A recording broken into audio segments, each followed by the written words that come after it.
Assalamualaikum warahmatullahi wabarakatuh. Perkenalkan, nama saya Cindy Safiatun Nazihah dari Fakultas Ekonomi dan Bisnis, Prodi Manajemen Angkatan 2019. Di sini saya mohon izin untuk melaporkan hasil kerja praktik saya pada Bank BRI Unit Purwasari.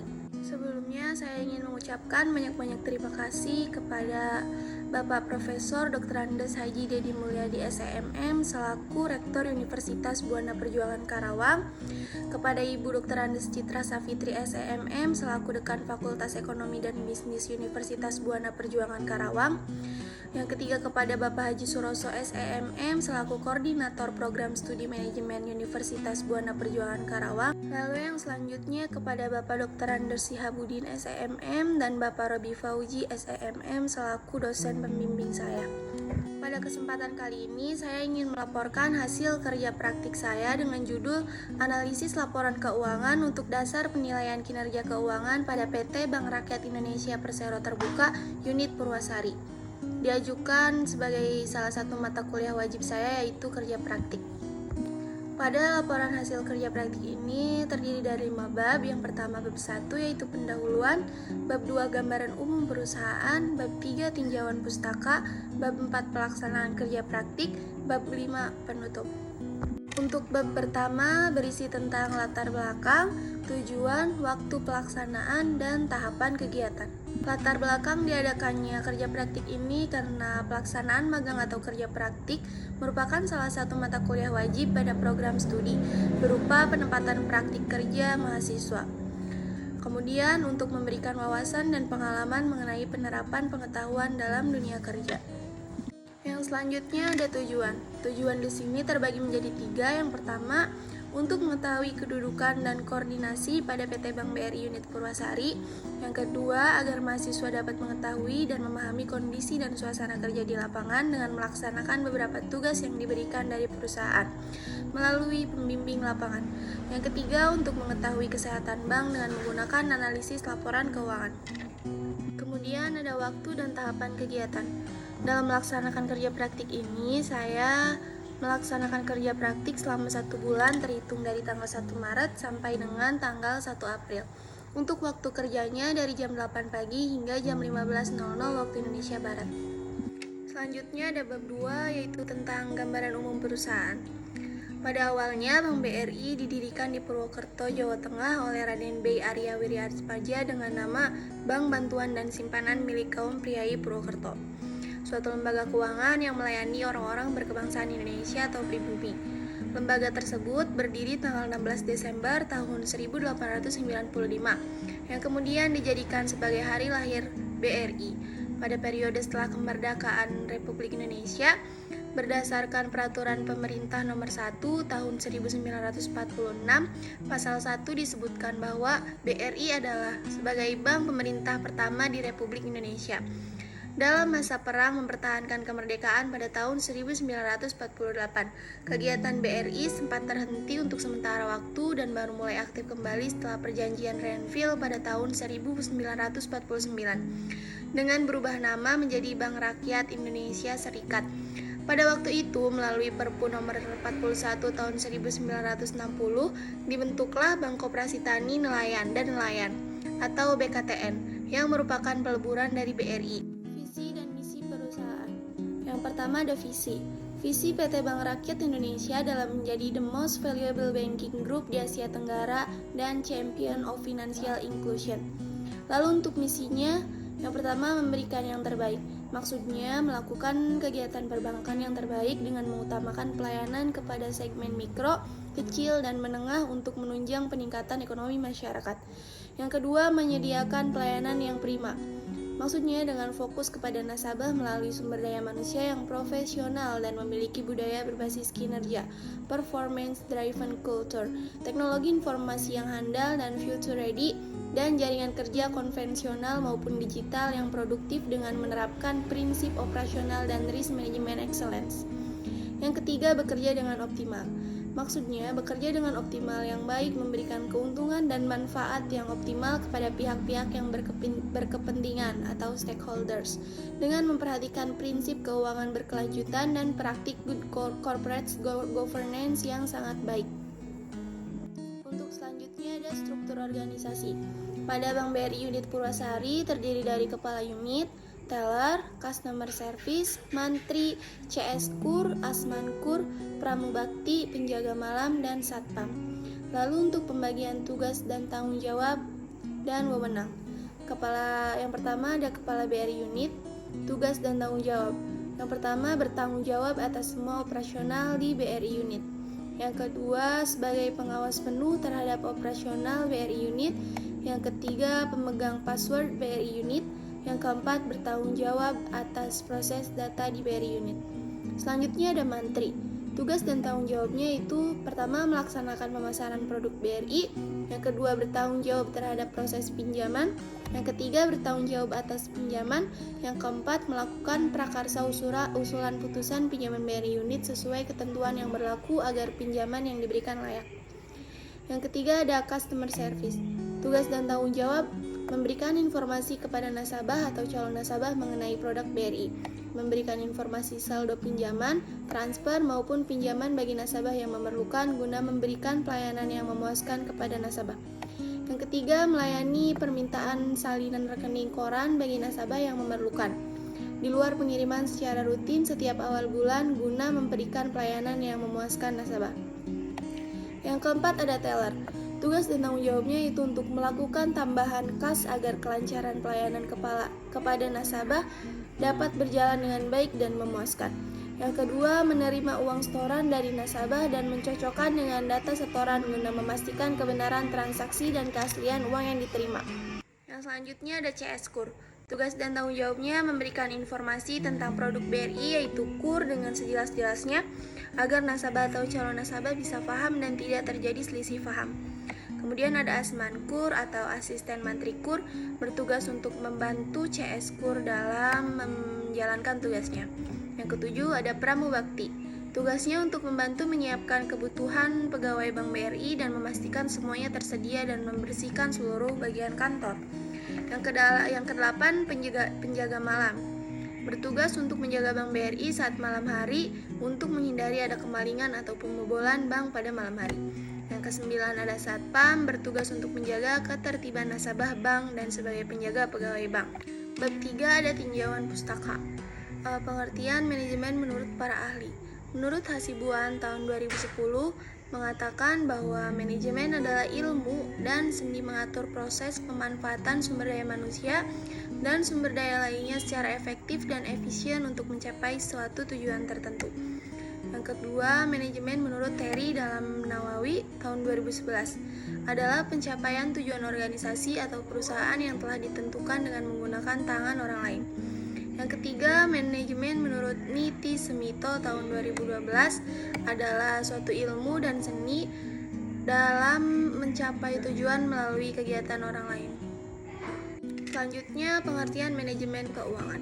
Menurut Mustafa tahun 2017, dalam bukunya yang berjudul Manajemen Keuangan mengemukakan bahwa manajemen keuangan menjelaskan tentang beberapa keputusan yang harus dilakukan, yaitu keputusan investasi, keputusan pendanaan atau keputusan pemenuhan kebutuhan dana, dan keputusan kebijakan. Menurut Farah Margareta tahun 2014, proses pengambilan keputusan tentang aset, pembiayaan dari aset tersebut, dan pendistribusian dari seluruh cash flow yang potensial yang dihasilkan dari aset tadi.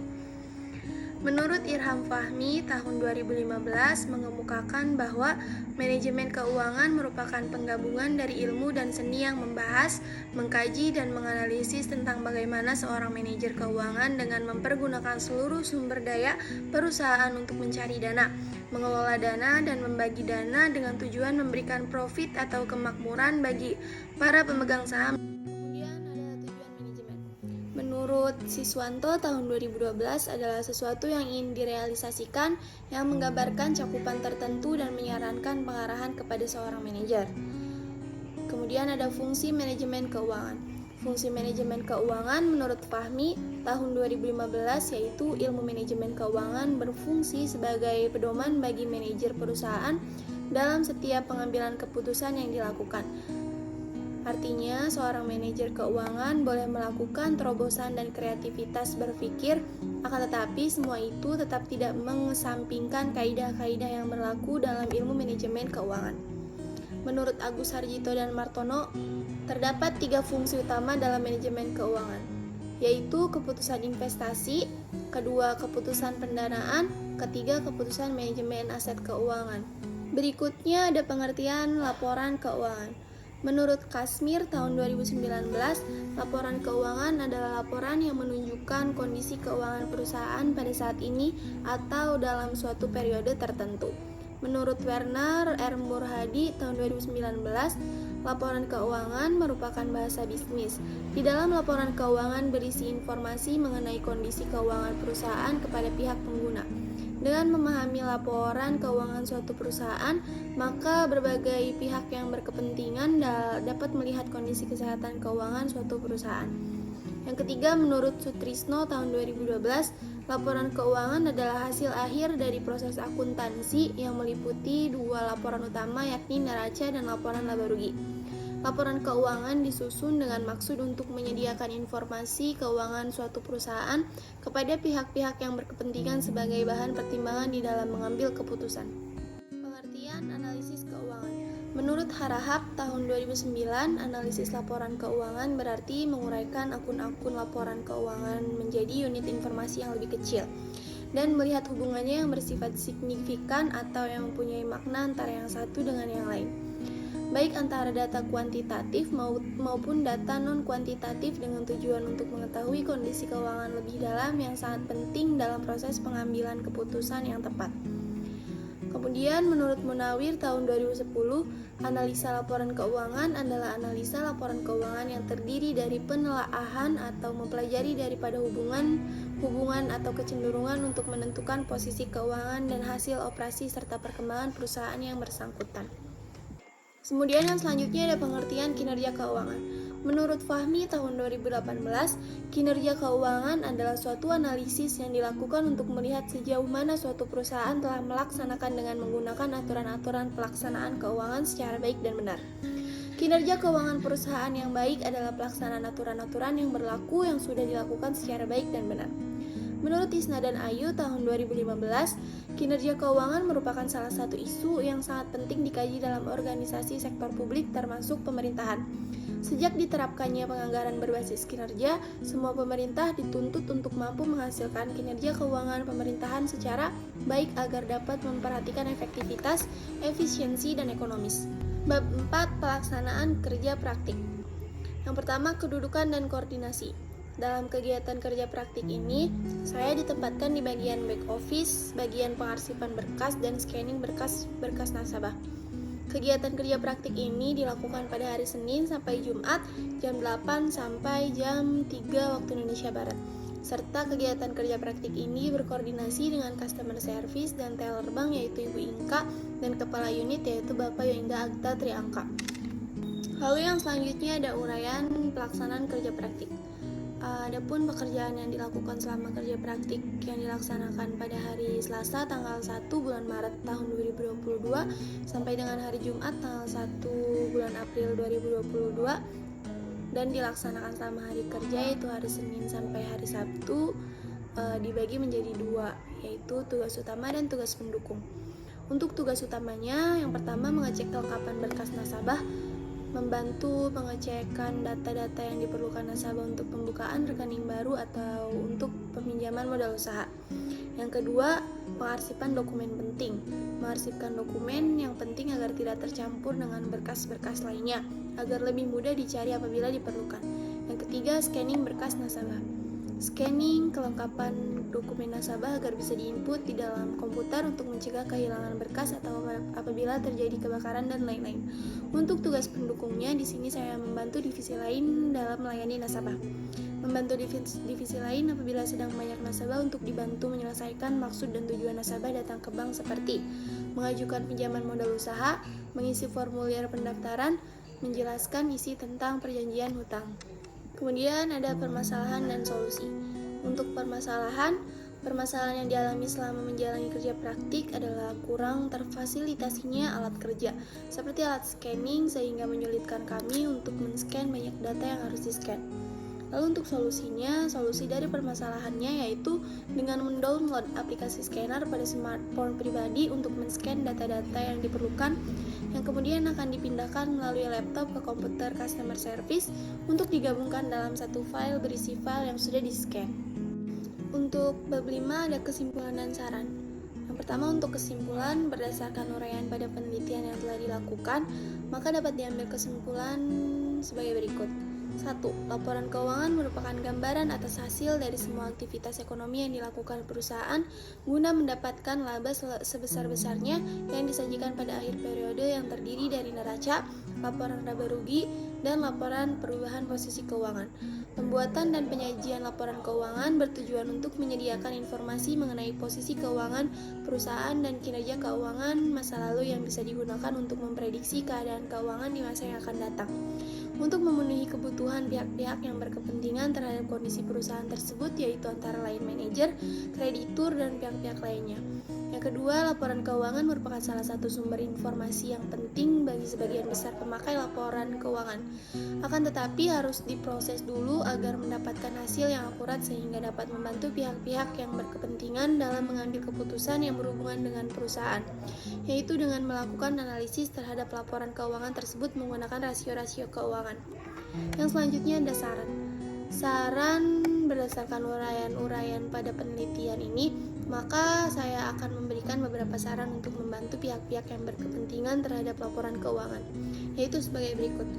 1. Bagi pihak perusahaan, PT Bank BRI Tbk harus lebih meningkatkan pelayanan dengan mengevaluasi manajemen, karena secara umum rasio yang rendah bisa menunjukkan ketidakefisienan manajemen dan perlunya kebijakan-kebijakan agar dapat menyelesaikan persediaan yang terlalu banyak, karena akan menimbulkan beban bagi perusahaan apabila persediaannya terlalu banyak.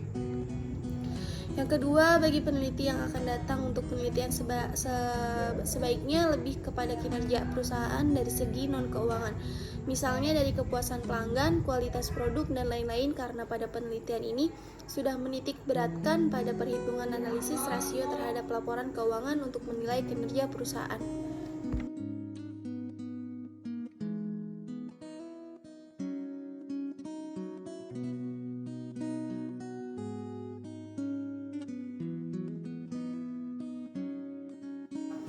Itulah tadi hasil dari laporan kerja praktek saya di Bank BRI Unit Purwasari. Untuk kekurangannya saya mohon maaf, saya pamit undur diri dan assalamualaikum warahmatullahi wabarakatuh.